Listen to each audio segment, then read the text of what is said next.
Friday, good afternoon. Not the morning, it's the afternoon. We had a meeting this morning in Carlisle, loaded up the van, got up to Dumfries, so it's just after 12 o'clock.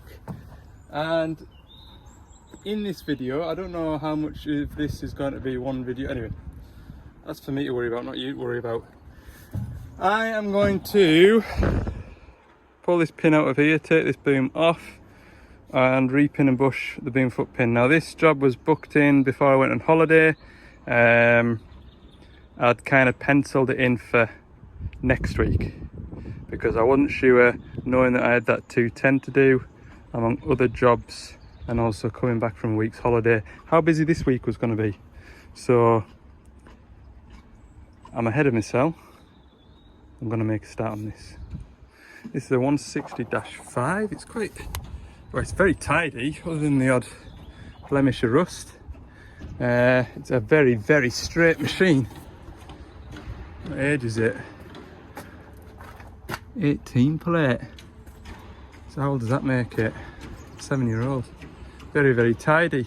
Another thing, this machine's been here since Wednesday, and I jumped on the machine to move it into position and the gauge panel isn't working. So I phoned the customer up and says, I can't remember, but did you ask us to look at the gauge panel as well, because it's not coming on? I said, oh, it was working fine when it went onto the wagon, so that's another job. So I'm waiting on price and availability for a gauge panel. I might prove that it's the gauge panel by robbing one off a machine in the yard here and plugging it in. Yeah, you want to be sure when you're spending that kind of money. Right, done enough talking. What should I do first, pipes or ram guard? By ram guard I mean that one there. The job in itself, taking this off, it's not that bad really, like, but it's just a bit of a fiddle. Take that off, then I'll take the step off and I'll start cable tying pipes so I know which way around they go. I don't think I need anybody to take the boom off. And if I do need somebody, I can go and grab someone just to keep hold of the boom to stop it swinging into the window. It's more pressing the bushes in. You need an extra pair of hands just to pump that jack while you stand idle and watch, if you know what I mean. And then getting our pins lined back up again. It's a much quicker job if there's somebody to watch. So yeah, it's not like a two-man job for the full job, but there's enough to do for 2 men on it. Talked enough. Let's get on. Turns out Dumfries is a good place to be on a Friday afternoon. Bossman's just been round.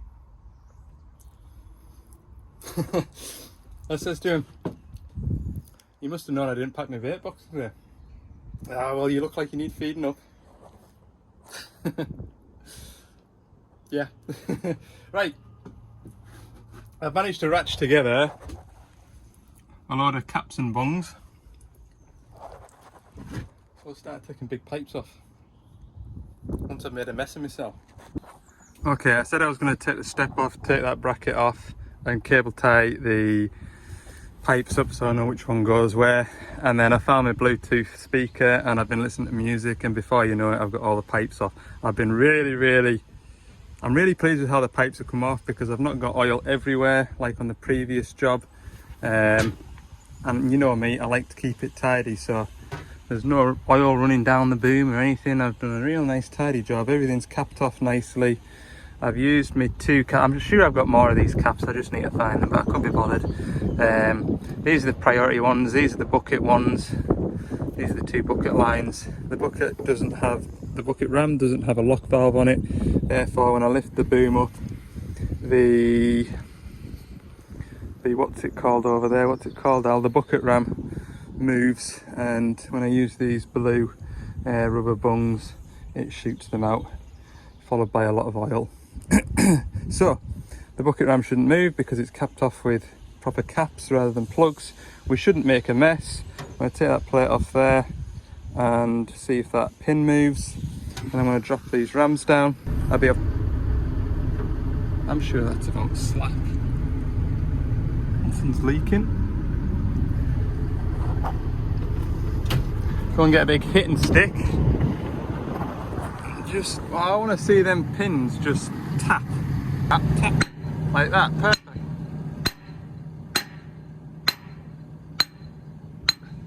Good.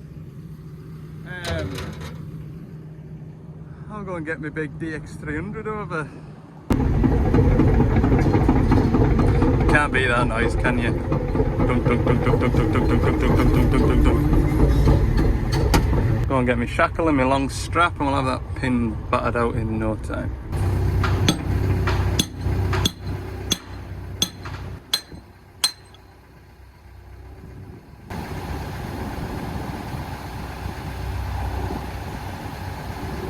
Well, that went well. Do the same on the other side now.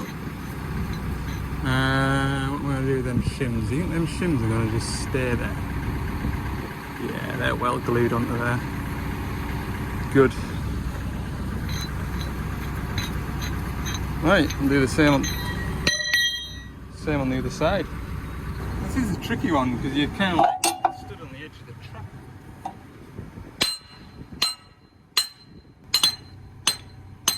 There we go. Majestic.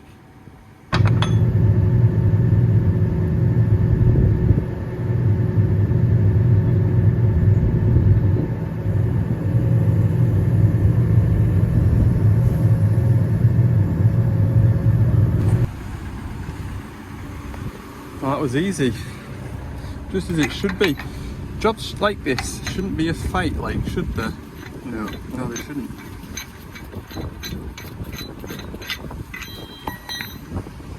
Super. Right, now what I need to do is put them caps back on the pin, so push the pin back through a bit. Push that through to about there, working position. Then we'll put the caps on, put my strap on, and strap it onto the big 30-ton counterweight and pull that pin out.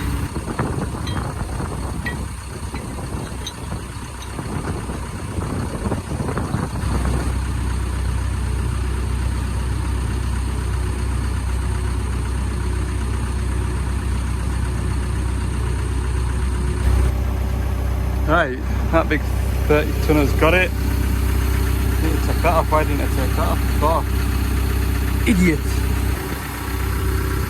I don't know if I wasted my time taking that step off. Does this whole floor plate need to come off?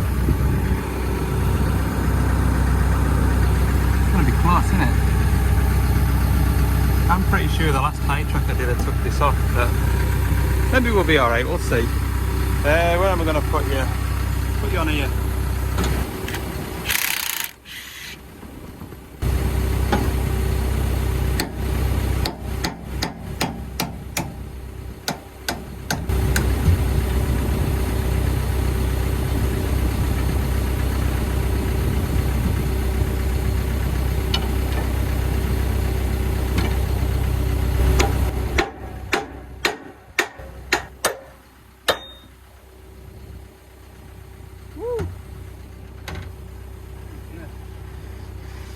Flies. Let's get this beam on the ground before that rain comes. Now I can see it. I'll put you on here.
There we go.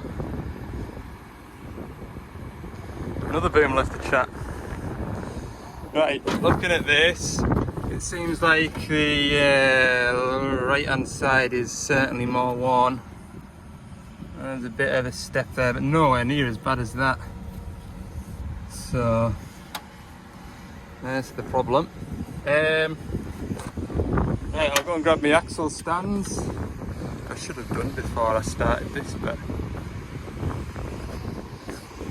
that's just the way it is. Pop him down and then have a square up. Right, that's a job for next week now. Have a bit of a pack up and then see what time of day it is. There's absolutely nothing that I've got out that I need to have a look at that gauge panel. So I might as well have a tidy up now before anything gets lost. Monday I'm on a big shovel service, so maybe I'll just stitch this into Thursday's video next week. If you're watching this on Thursday, then you'll be all confused because I'll go from Friday to Tuesday back to Friday. I don't know. Anyway, get all this stuff put away. Is this lazy troubleshooting or common sense troubleshooting? I've just robbed a screen out of another high track that we've got in the yard, and I'm gonna plug it into this. I think it's common sense, isn't it? I could take the back of the cab apart and check continuity and lives to this, or I could just plug this in and see if it works. Let's see, shall we? Right, turn the ignition on.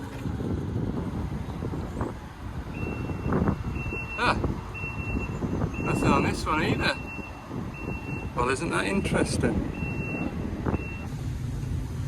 Definitely works on this one, so I'm inclined to say we've got a wiring problem. I've got a funny feeling that only half the fuse board is getting a live from the battery relay. Got a satellite antenna failure, look. No drama.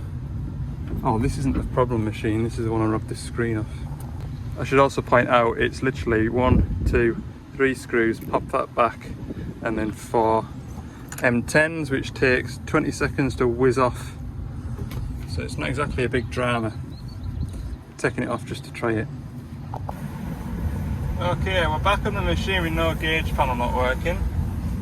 That there is the fuse for it. We've got 24 volts either side of it. The fuse is okay. However, when I've been checking the fuses, fuse number 7, which one is it? Fuse number 7 is that one, memory backup. That one is blown. I'll go and get my fuse savers, and we'll also have a look on a wiring diagram, because I bet that feeds something stupid in there.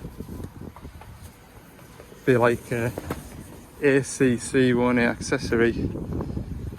I noticed the radio isn't working, so that would make sense, wouldn't it? Radio gets alive on ACC, gauge panel gets alive on ACC.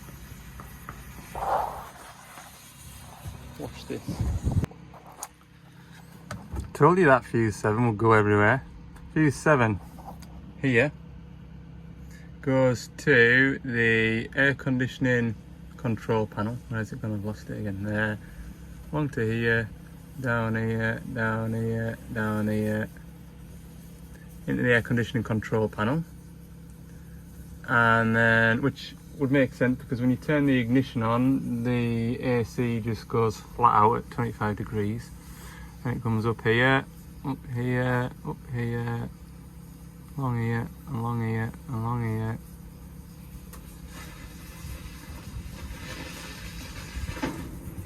And into here, which is the wiper controller.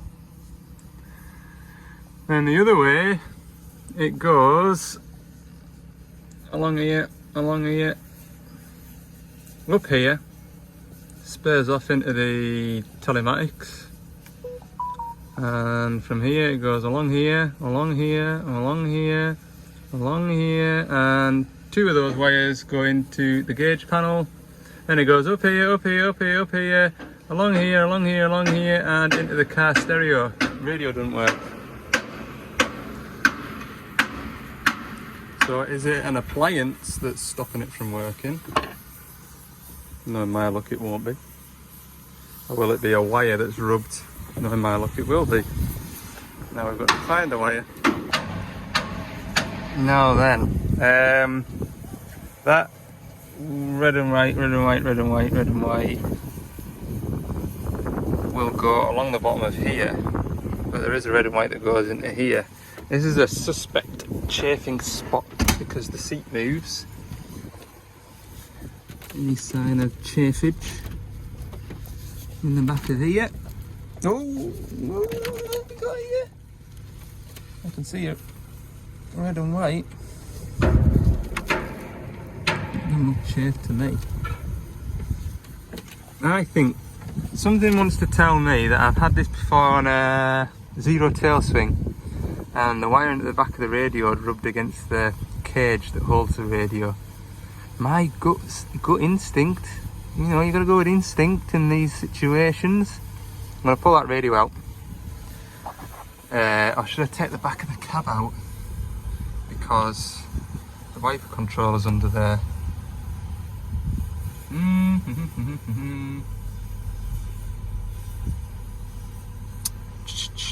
Decisions. Tell you what I should do, put my multimeter to make a beeping noise. Plug that end into there. And clip this to an earth or a chassis. Because that should beep, shouldn't it? Yeah. And then wobble some wiring around until that beep disappears. Oh, that's a good idea. Oh, has the beeping stopped? Fixed it! I fixed it! Oh, has that just come out of there? Okay, I haven't got continuity to earth anymore, and I've unplugged the radio. So I'm going to use this fuse saver. Plug him in. Let's see if I turn the ignition on, will the fuse pop? You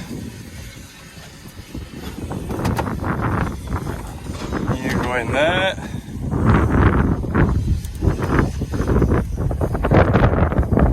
Oh, it's getting windy now. Ignition on. Oh, I haven't got my gauge panel plugged in yet. I mean, it should still pop anyway. Like if it's gonna pop. Get this here where I can see it. Make sure that's set. Yeah. Right, you keep an eye on that. I'll turn the ignition on. We should hear the. Oh look, it's not popped. That's with the radio unplugged. That's right, isn't it?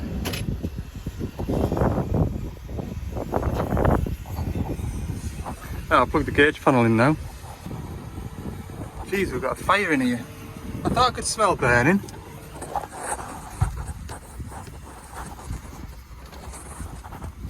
What is that? Somewhere down there. That guy up there is burning metal, and I just thought it was the smell of the burning metal, and then I came back in the cab. Good lord, that gave us a fright. Whew. Right, I'm taking the back of the cab out. Right, back of the cab's out, and there's the Bernie. That tinker there, look.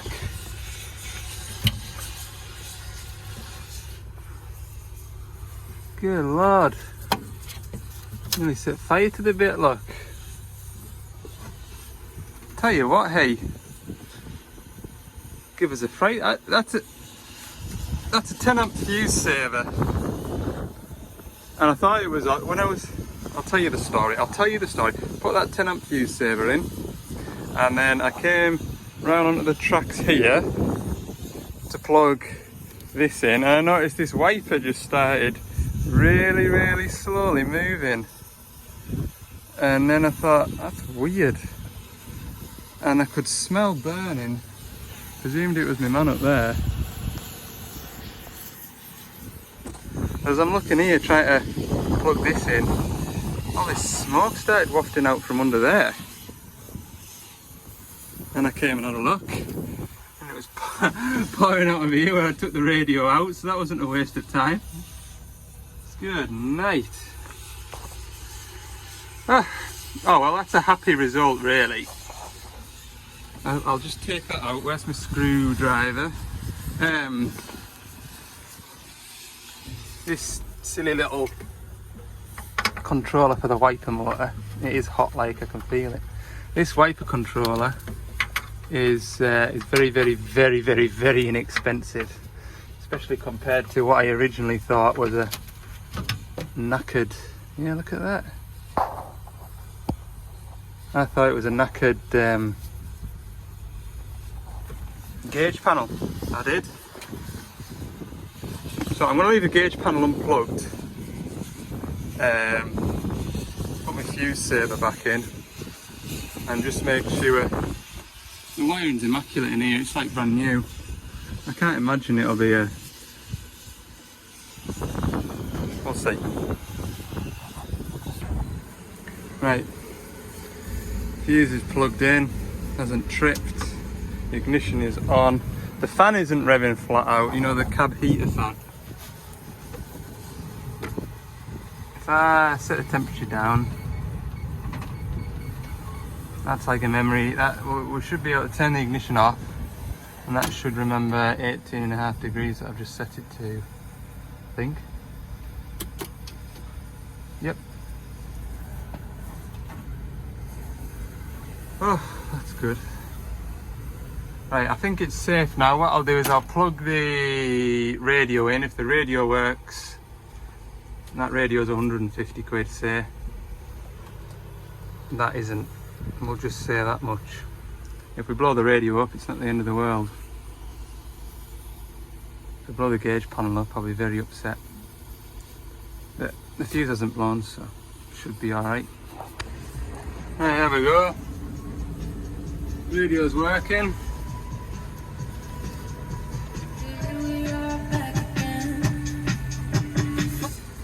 So I'll turn the ignition off. I'll plug this gauge panel back in now. Right, gauge panel's on. Wagon driver's just been over for a chat. You smell burner? Says don't ask. Don't ask.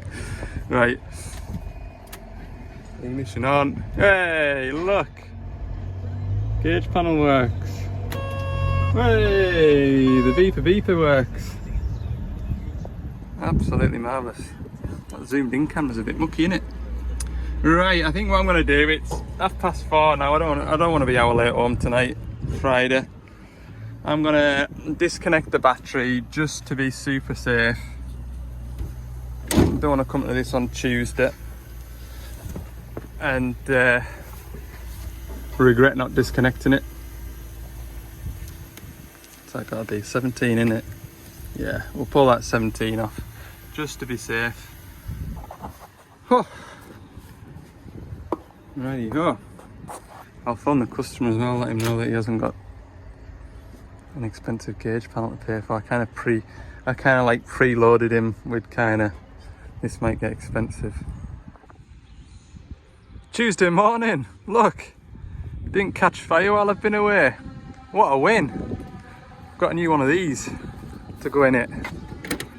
So, we'll get, oh yeah, it still smells whiffy in here like.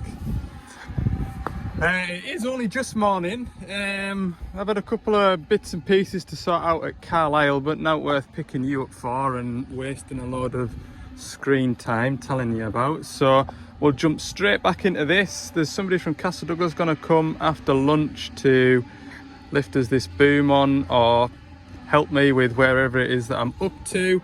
But first of all, I want to put all this cab back together so we can get in and out the cab without making a right carry on of it. So we'll get this fitted, and then I need to go and get my box which has got the burning gear in and the press for pressing the bushes in, and we'll pick that back up.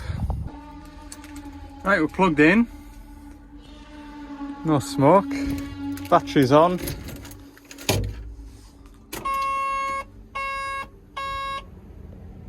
Everything works. Radio gonna come on.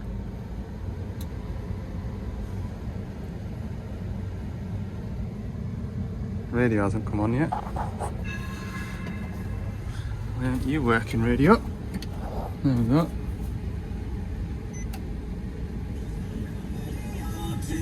Radio works. Wiper. Good. Goes back to its park position. Wonderful. Right, I'll chuck this cab back together. You don't need to see me do that, do you? No. Waste of time watching me do this. Okay, first job, I've got all the cab back together by the way. First job, I need as much grease out of here as possible because what a blummer mess that other digger made and we didn't just get enough out like, so we'll just start pushing rags through. Try and get a good clean out of there. And it doesn't burn as long and make a horrible mess.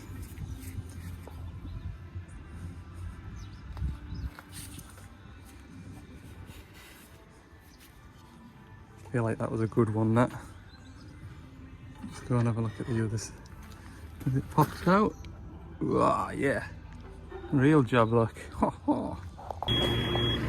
Here's my unpopular opinion. Worst headstock ever.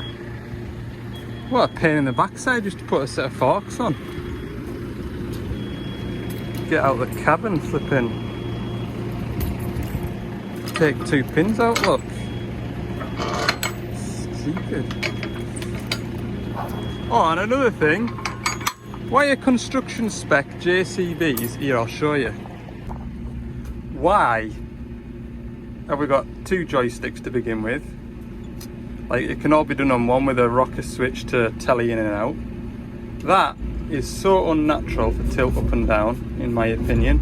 That should be tilt up and down, but that's telly in and out. That's boom up and down, but that's also telly in and out. For somebody that's used to ag spec telehandlers, this is stupid.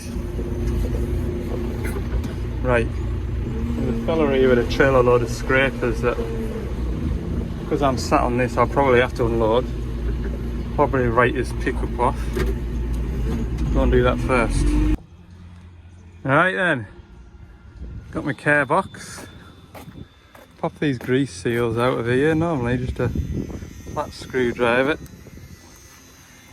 Politely shoved into the back of here and it'll pop out. Pop out. Oh, come along, there we go. See, if we don't damage them, and we damage the new ones by accident, that's spares.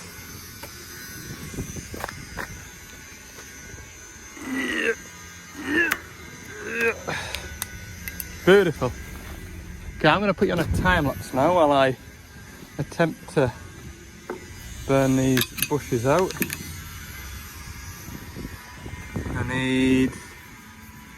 What do I need? A hitting stick. Hitting sticks are good. Hitting stick and a hammer.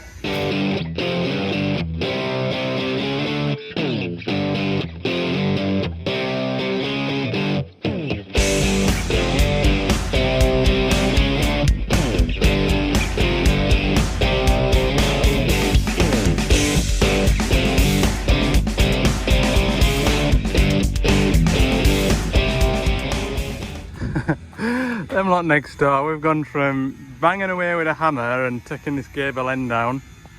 We're absolutely blasting the country music out today. Anyway, I've been listening to that music and working away. What you have just seen is me slice through these bushes. Not quite all the way, look. But enough look to batter them out. It was actually fairly easy battering out. Where's that other one gone? There was definitely 2. Oh yeah. That was the first one. This is the second one. Yeah, I'm not just quite cut through it, but it's just been enough to batter out. Hey, so I've only just nicked it in the middle there, I don't know if you can see. Only just. But it'll not matter because there's going to be a bush sitting there, so it'll be fine. And on this side, I don't even think I've marked it. Oh, just ever so slightly there, look. Whew, that is hot.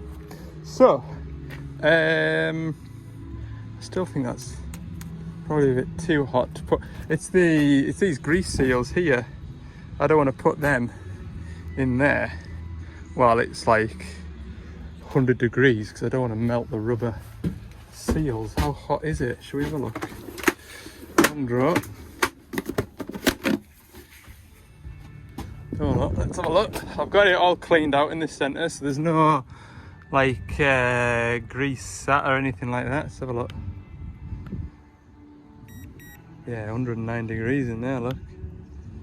Definitely 108 that side. Just done this side, so this will be hotter. 110.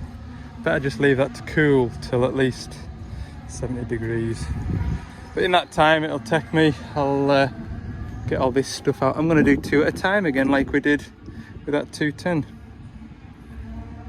It's the plan anyway.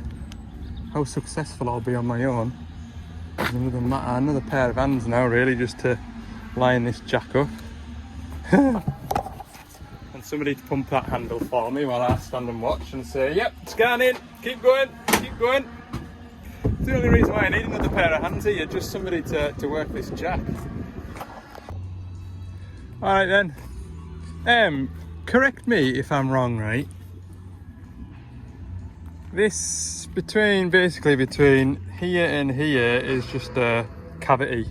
This is where the bush sits, that's where the bush sits, that's where it carries the pin, that's where all the weight's put through. This cavity here is full of grease when we take these bushes out or take the pin out, it's full of grease. We put grease seals in here, which does the same job as the grease seals on the outside. It lets the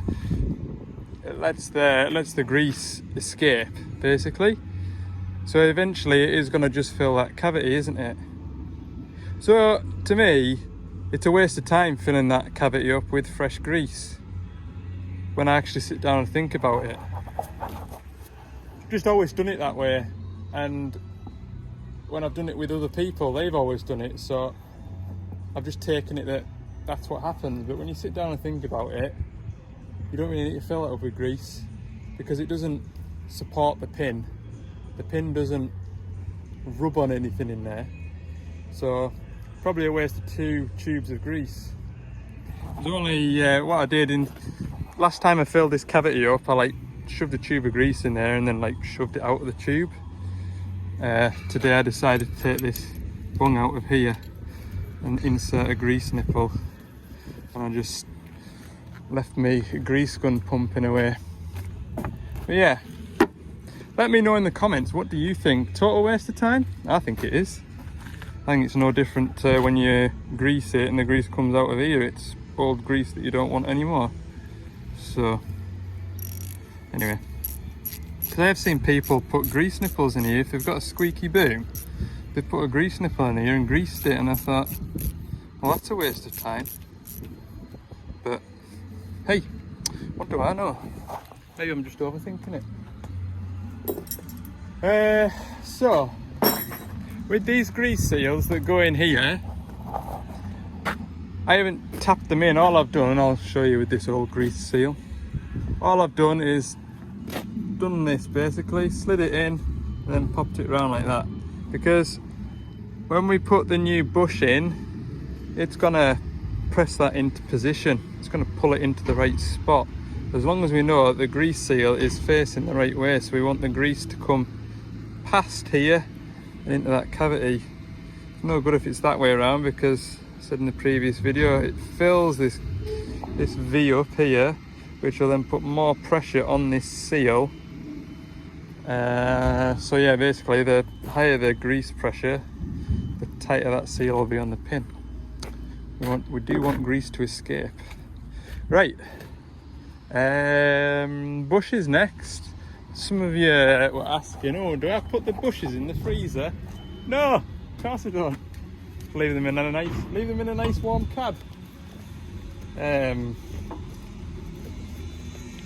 I don't know how much of a difference it would make. I don't know if it'll because I've seen these bushes smashed before, and I've seen folk hammering them in with a sledgehammer. I've seen them get smashed and they break into pieces like glass. I don't know if we did freeze them, would that make them more brittle? And then if we hit a tight spot with the press, will it just crack them? No idea.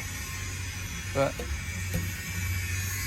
there we go. What I do, we've got a hole here, so when we grease the machine, we're going to fill this trench up, and the grease is going to travel around this bush into this hole here.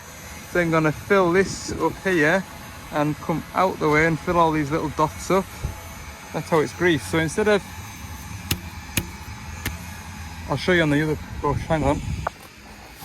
Yeah, so instead of lining this hole up, or that hole, there's two, instead of lining that up with the grease point, all that's really going to do is encourage the grease straight through into there, and it's not going to get to both sides of the pin. So we want those two holes to be as far away from where the grease comes in as possible. Give that a gentle tap. Because I think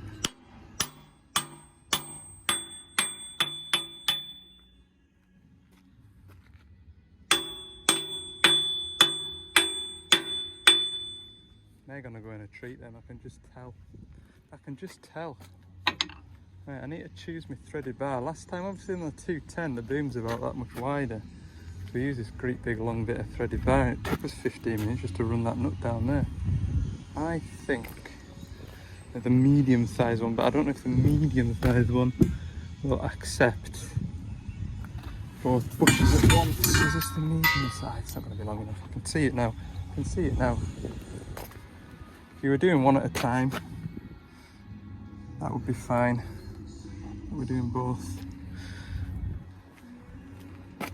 So I think we are going to use that big long yen. Big long yen, Ken. We all Ken up here. Ken is the most popular name up here, did you know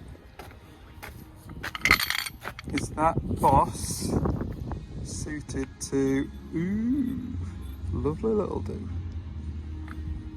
Grand. Right then, get this set up.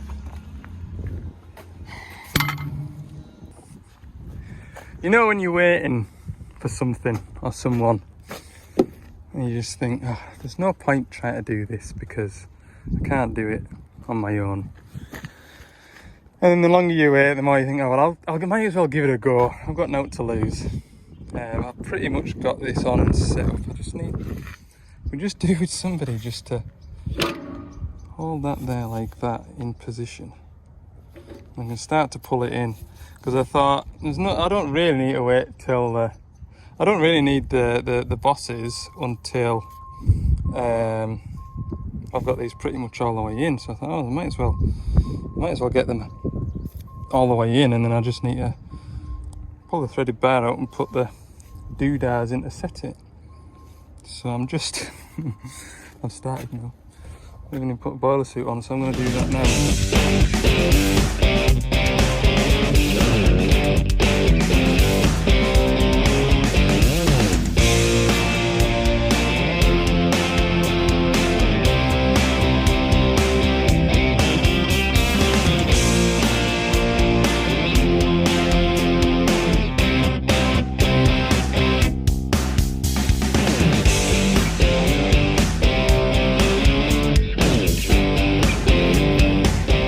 Well, I bet that was as tedious to watch as it was to pump up. Anyway, I think I'm happy with them.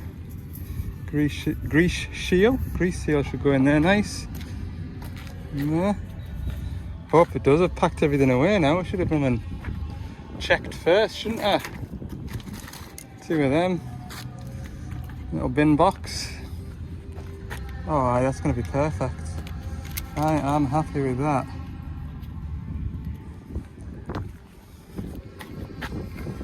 Give them a taparoo.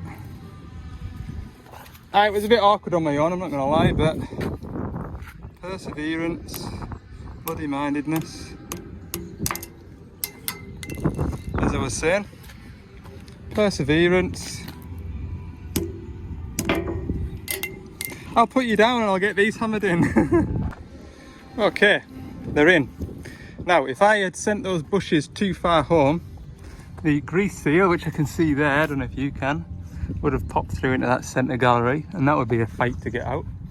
But we would have moved that groove past where it'll allow grease to go in. So we'll put the grease gun on and see if it takes grease. Right, we've got grease. So that is good. Give that a bit of a swirl around in this bush now. Make sure that bush is coated. Lovely job. I did, before I put these bushes in, I did fire grease through these pipes because obviously the grease would have warmed up and gone all black and horrible. So I have flushed the pipes through once. That is absolutely terrific, look. Marvellous. Right then, I'm going to go get the forklift, move that box out of the way, go and grab the 30 tonner, get it hung up on there, and then I really should just wait for help after that. He's not far off, or he can't be far off, because when I'd started pumping this together he did phone us, and so he's only got to come from Castle Douglas. He'll be another 15 minutes maybe, and that time we'll have it ready to go. Right, we're ready to put the boom on. Nearly ready to put the boom on. Check it off. Beautiful. Right, I'll put you on there for a different angle and stick you.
I just need another one to batter it.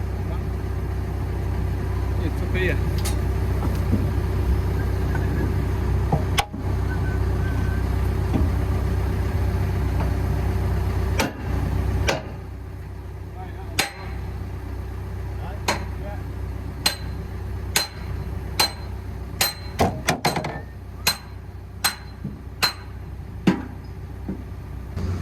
There we go, done, back together. I said I didn't really put much of it back together after what you've just seen, because, well, next thing I knew, Liam was up there putting pipes on. So says, well, I'll put this cover on. So I put this plate on, and I've done all the boys' work. Put that cover on, put the grease pipes on up there, greased it. So can't really take any credit for the last finishing touches. Anyway, I'm happy that's go back to work. Everything's fixed, repaired, done. So I'll wind the video up at that. Thanks for watching this video. For more bits and pieces throughout the week, check out Ali's Digger Diary on Instagram. Like the video if you've enjoyed it, comment if you've got any questions, and subscribe if you haven't. I would really appreciate that. Helps my channel grow to a wider audience and get more like-minded people like yourselves watching the videos. Okay, see you all in the next one.